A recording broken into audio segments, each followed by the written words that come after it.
Welcome to Luca is a Billionaire, where the only thing I invest in is your answers. You start by verifying the essentials. Check Mobile Legends server status and that your app is fully updated.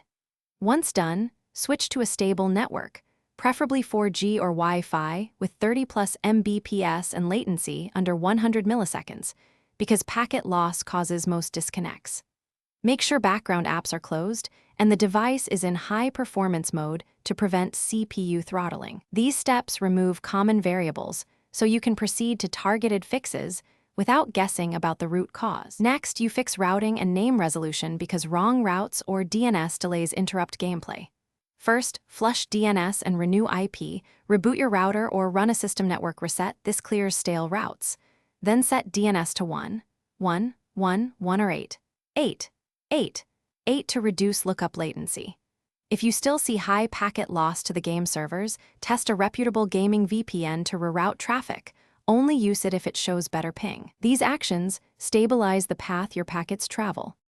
Finally, you complete the repair by cleaning up the app and isolating the fault. Force clear Mobile Legends cache and reinstall if corrupted files remain. Then test the game on another device or with a different SIM to determine whether the issue is your device or the network. If problems persist, run a ping and trace route to the game server, capture logs, and contact support with those diagnostics, because concrete data gets faster fixes. One key tip: try a local hotspot to confirm whether the ISP is at fault. Thanks for watching and please subscribe. It's the best investment you'll ever make.